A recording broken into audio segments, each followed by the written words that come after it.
Hello everyone, welcome to my channel or welcome to my vlog. It's me Edina Rai. आज चाहिँ म फेरि survey गर्न आएको छु साथीहरु. यो चाहिँ 7 नम्बर वडा हो अनि यस्तो राम्रो भ्यूज देखेछ कि साथीहरु. पछाडिबाट हेर्नुलाई त साथीहरु यताको भ्यू कस्तो राम्रो लाग्यो. खुल्ला आकाश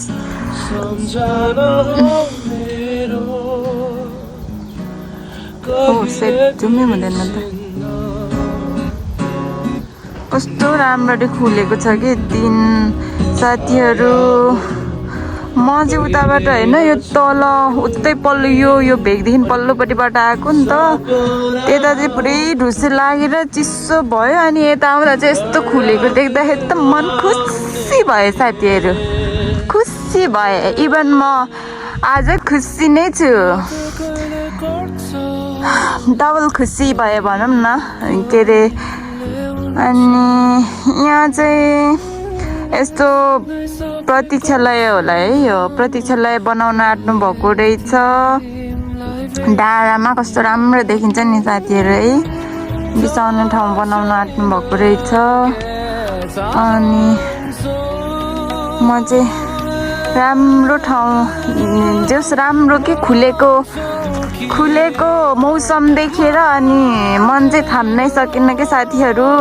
त्यस्तो भिडियोमा वाउ टाइपको त देखेको छैन तर मलाई चाहिँ वाउ नै लागिरहा. तल त्यो एकदम ढुस्से चिसो ठाउँबाट आएको भएर अनि पालिकाबाट चाहिँ म बस्ने ठाउँबाट चाहिँ यता आइपुग्नको लागि चाहिँ लगभग 1 घण्टै लाग्यो मलाई. 1 घण्टा 1.5 घण्टा नै लाग्यो साथीहरु.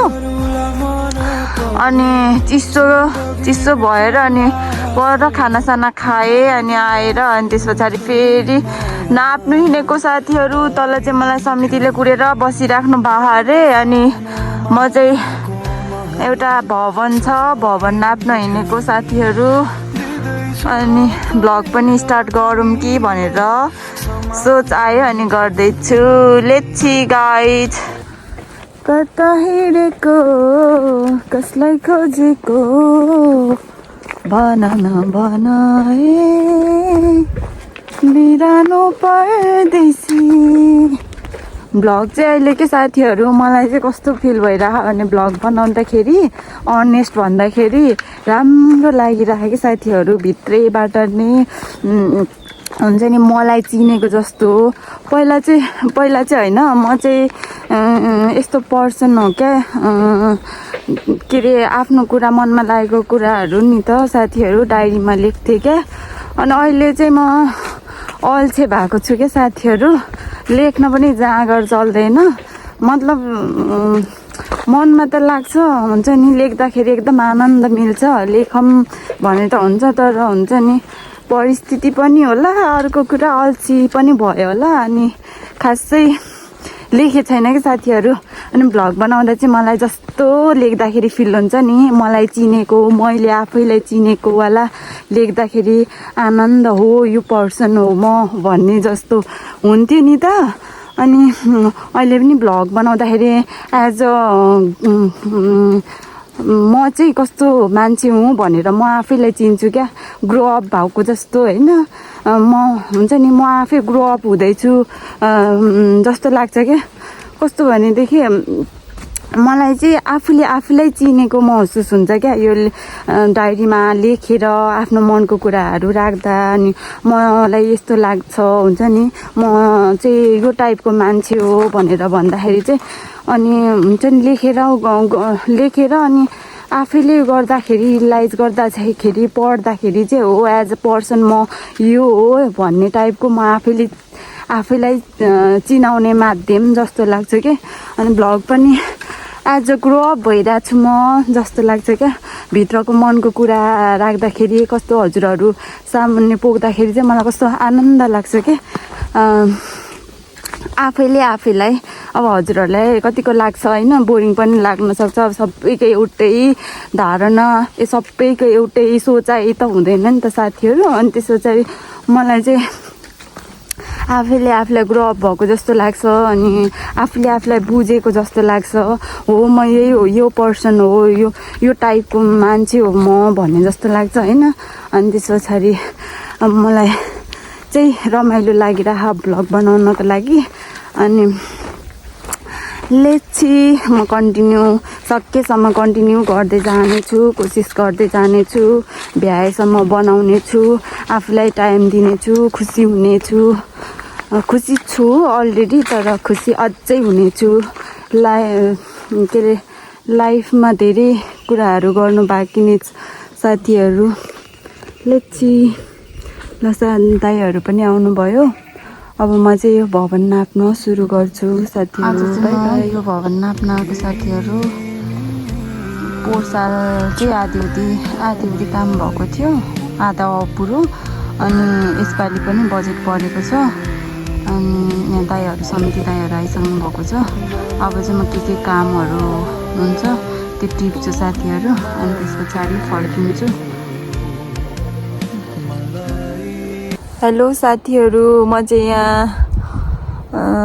प्रतीक्षालयमा आएर घाम तापेर मजाले बसिरहेको छु कि जाडो छ नि त अनि चिसो भयो म पनि अनि मजाले घाम तापेर बसिरहेकै उता बसिरहेको छु उता चाहिँ के अरे वडा सदस्य ज्यूलाई पनि कुरेर बसेको भनौँ न उहाँले पनि मलाई एउटा पार्क हेर्नु जाने कुरा थियो यता पनि त्यस्तै पार्क बनाउनु हुने अरे अनि यहाँ नजिकै रम्तेल पार्क के छ भनेर भन्नुहुन्थ्यो अनि त्यहाँ जाम न त भनेर वडाध्यक्ष सरसँग अस्ति नै कुरा भएको थियो वडाध्यक्ष सर चाहिँ आज भ्याउनु भएन अनि वडा सदस्यज्यूलाई भनिदिन्छु म मिस जानु होला भनेर भन्नुभयो अनि वडा सदस्यज्यू चाहिँ आइसक्नु भयो अरे यहाँ पर अब म चाहिँ त्यतातिर जान्छु साथीहरू पार्क हेरेर आउँछु लेट्सी पार्क कस्तो हुन्छ हजुरहरूलाई पनि देखाउँछु ल बाई बाई सी यू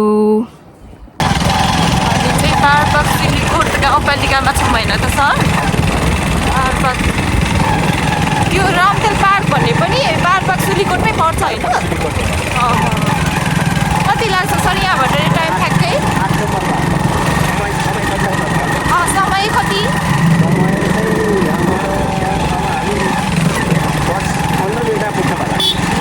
10-15 मिनटमा नजिकै नै छ यो चाहिँ कति नम्बर वडा हो मान्छे हाम्रो वडा सदस्य जिउ हुनुहुन्छ हामी चाहिँ पार्क हेर्न जाँदैछौँ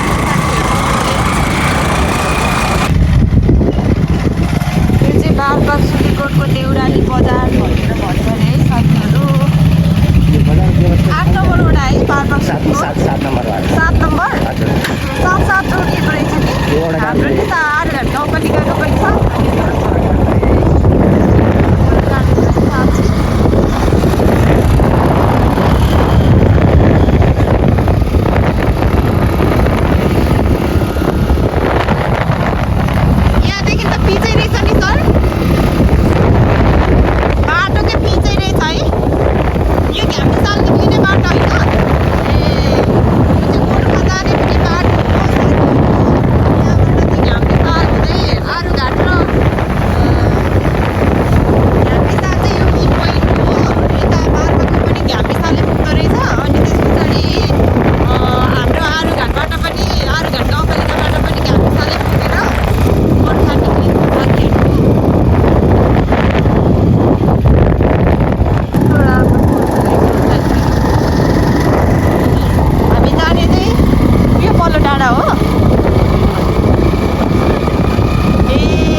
साथीहरू हामी चाहिँ यो रम्तेल पार्क पनि आइपुग्यो हो बारबाग सुलीकोटमा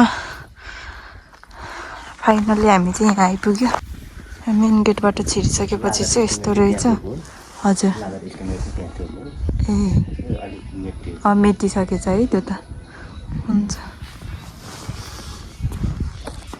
अहिले चाहिँ हामी यो पार्कमाथि जाँदैछौँ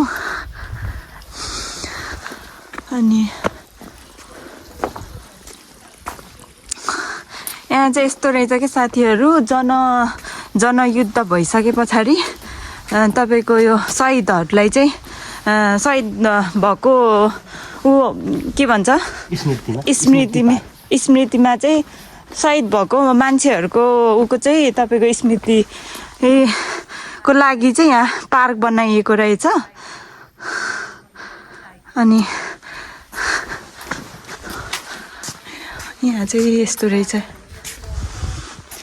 यो शहीदहरूको नाममा सबै नामहरू लेखेको होला नि सर?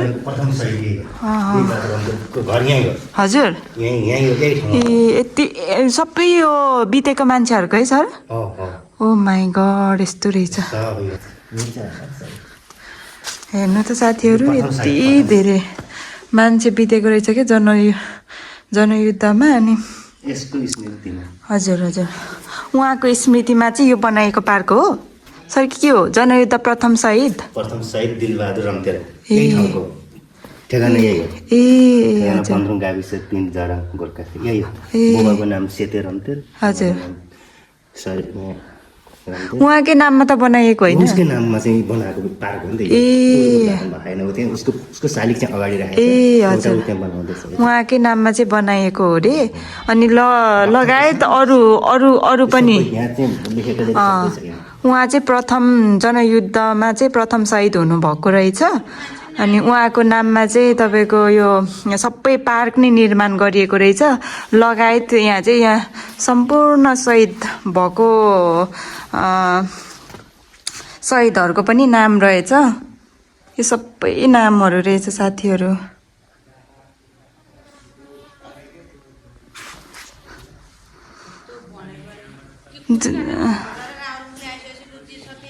दुई 2052 साल फागुन 1 गतेबाट सञ्चालन भएको नेपाली क्रान्तिमा शहादत हुनुभएका गोर्खा जिल्लाका शहीदहरूको नामावली।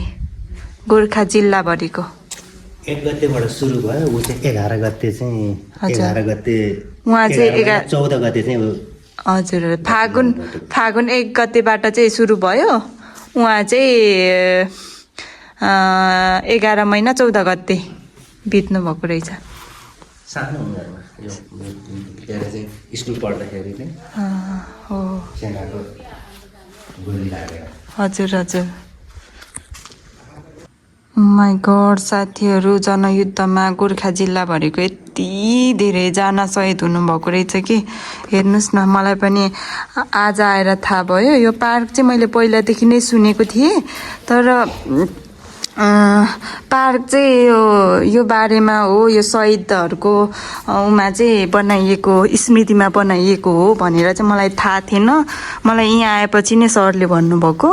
अनि त्यस पछाडि यो पार्कमा चाहिँ एकदम ऐतिहासिक कुराहरू मात्रै रहेछ कि साथीहरू। मलाई पनि कस्तो आश्चर्य लागिरह के यहाँ आएर हेर्नु न यति धेरैजना शहीद हुनुभएको रहेछ। माई गड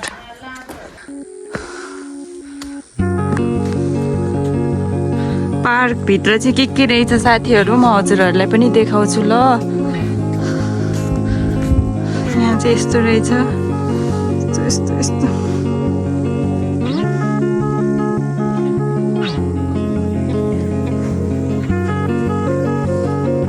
पार्कबाट देखिने भ्यू चाहिँ यस्तो रहेछ। कस्तो धेरै ठुलो एरिया रहेछ नि सर यता त। हजुर शहीदहरूको नाममा चाहिँ शालिग बन्दै रहेछ साथीहरू। अझै बनाउँदै हुनुहुँदो रहेछ। बनिसकेको छैन रहेछ। पार्क पनि भर्खरै नै निर्माण भएको जस्तो छ होइन त दाइ? भर्खरै यो पार्क पनि निर्माण हुँदै रहेछ होइन? बिस्तारै पोहोर साल त सकेको रहेछ है। नाम चाहिँ हिमालय रम्तेल। यता चाहिँ के गर्नुहुन्छ? ए पार्कमै काम गर्नुहुन्छ? हजुरको यतै घर चाहिँ यतै? हस् धन्यवाद। पालिकाको कर्मचारी नै ए पालिकाको कर्मचारी नै राख्नु भएको छ? हजुर रम्तेल स्मृति पार्क है? 7 नम्बर वडाको चाहिँ वडा सदस्यज्यू हुनुहुन्छ। उहाँलाई चाहिँ मलाई भन्दा पनि बढी यो पार्कको बारेमा थाहा छ नि त, अनि उहाँसँग चाहिँ म केही कुराहरू चाहिँ बुझ्न गइरहेको छु।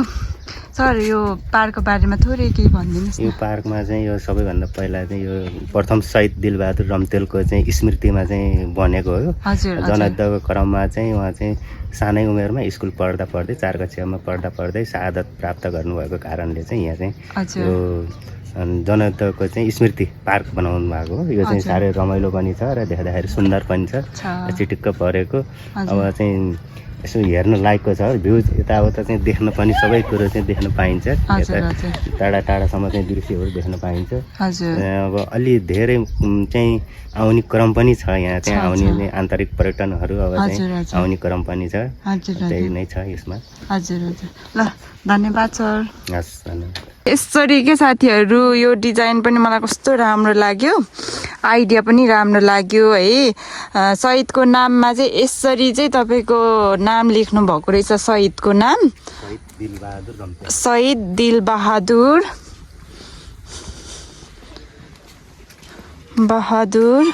रम्तेल स्मृति पार्क। हेर्नु है साथीहरू, पार्कको नाम यसरी लेखेको रहेछ।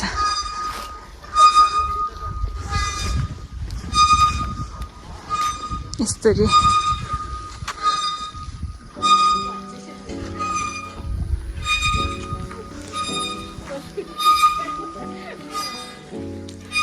हजुर, मेरो पनि राशिफलमा आज राम्रै थियो।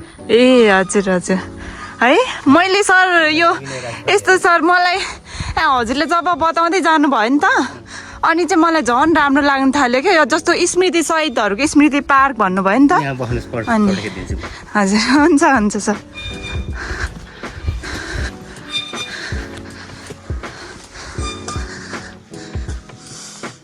यस्तो रहेछ साथीहरू। हुन्छ हुन्छ।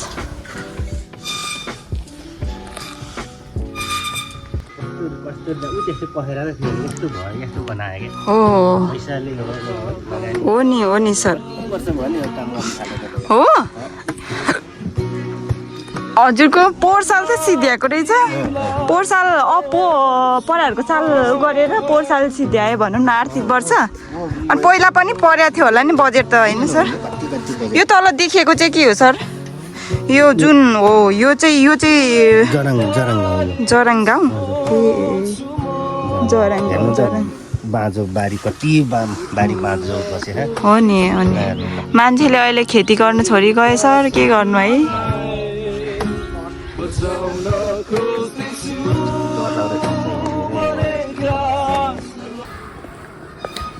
हेलो साथीहरू, अब चाहिँ हामी यहाँ पार्क पनि घुमिसक्यौँ। अब चाहिँ हामी फेरि फर्किन्छौँ। अनि लगभग अब यहाँबाट आधी घन्टामा पुगिन्छ होला। अनि पार्क पनि हेरिसकिहाल्यो। अनि त्यही पार्क हेर्न भनेर आएको थियौँ हामी चाहिँ। यस्तै पार्क चाहिँ अब उता आरुघाट गाउँपालिका 7 नम्बर वडामा पनि के छ हेरेर जाने, यहाँको राम्रो राम्रो कुराहरू चाहिँ बनाउने भनेर चाहिँ आएको थियौँ। अब चाहिँ हामी फर्किँदैछौँ साथीहरू। हेलो साथीहरू, मलाई चाहिँ एकदम रमाइलो लागिरह। अनि कस्तो के भिडियो अफ गर्छु भनेर भन्दाखेरि पनि रमाइलो लागेर होला। अझै भिडियो गरम फोटो खिचौँ जस्तो भएको। अनि त्यसपछि त्यस खुसी लागेको के साथीहरू, रमाइलो लागेको। अनि एकदम रमाइलो रहेछ। हजुरहरू बारपाक्सुलीकोट आउँदाखेरि चाहिँ यहाँ पस्न नबिर्सिनु होला, राम्रो ठाउँ छ है त साथीहरू।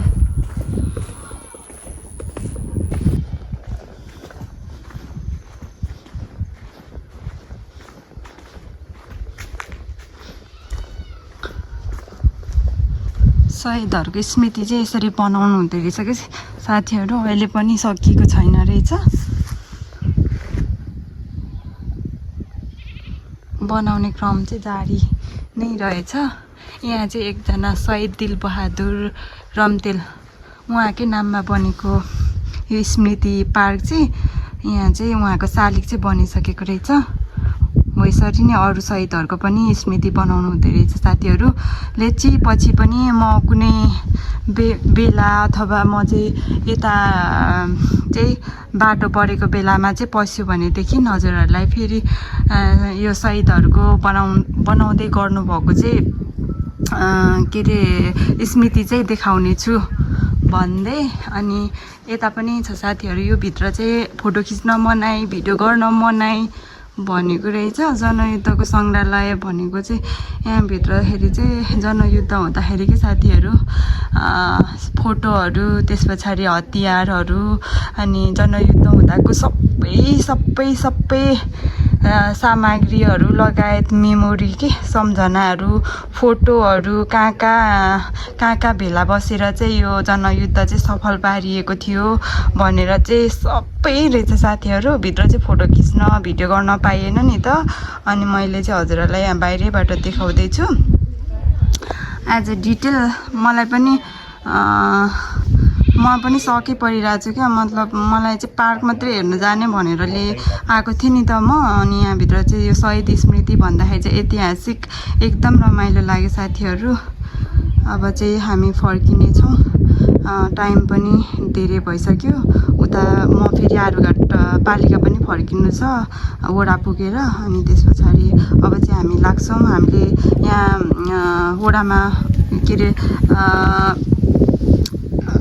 के भन्छ पार्कमा बनेको कुराहरू पनि हेऱ्यौँ लगायत हामीले यो यस्तो बनाउने भनेर पनि हामी डिस्कसन गऱ्यौँ सरसँग हाम्रो वडा सदस्यज्यूसँग अब चाहिँ हामी फर्किन्छौँ साथीहरू अनि लगभग यति नै हो यताको डिटेल चाहिँ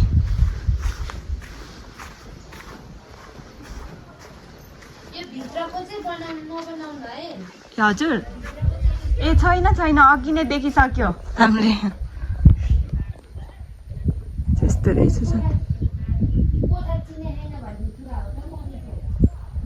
ल साथीहरू अब चाहिँ हामी फर्किन्छौँ है आजको दिन पनि यस्तै भयो हेरेर साथ दिनुहोला माया दिनुहोला सब्सक्राइब गरिदिनु होला मन पर्यो भनेदेखि लाइक गरिदिनु होला है त बाई बाई धेरै धेरै माया